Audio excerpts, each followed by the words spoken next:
A new year, a new PM, a new set of promises to a country he knows is running out of patience. People don't want politicians who promise the earth and then fail to deliver. They want government to focus less on politics and more on the things they care about. The cost of living, too high. Waiting times in the NHS, too long. Illegal migration, far too much. Britain's grappling with soaring inflation, the worst strikes in decades, and an NHS in crisis. And this, a Prime Minister trying to offer a plan. 5 promises. We will halve inflation, grow the economy, reduce debt, cut waiting lists and stop the boats. Those are the people's priorities. They are your government's priorities, and we will either have achieved them or not. No tricks. No ambiguity.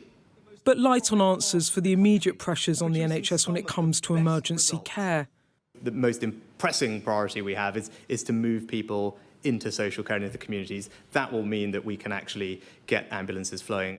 And no solution to the standoff with nurses over pay. I don't think anyone thinks that a 19% pay rise is affordable, but that doesn't mean we shouldn't have dialogue, that we shouldn't have conversations. But Number 10 clear those conversations will not be about reopening last year's pay deal with nurses.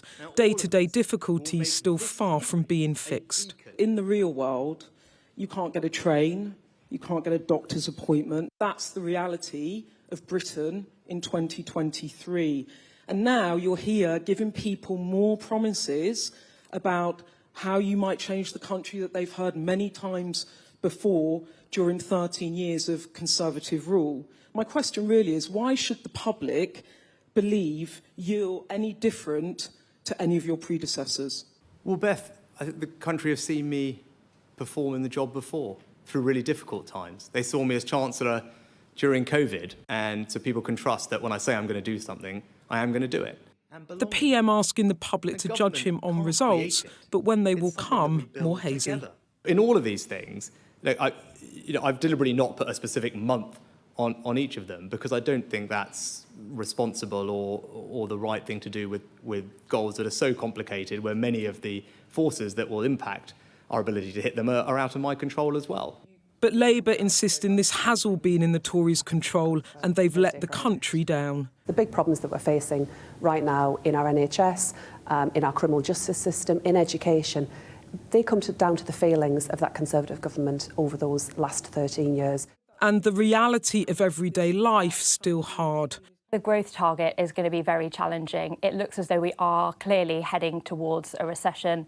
The economic backdrop is challenging with the pressures from the cost of living and the potential for unemployment to rise. I think that the inflation target looks reasonable. We are looking at price levels cooling. A Prime Minister only promising what he knows he can deliver. But with the Tories now 20 points behind Labour in the polls, the obvious question is whether what Mr Sunak offered will be anywhere near enough. Beth Rigby, Sky News.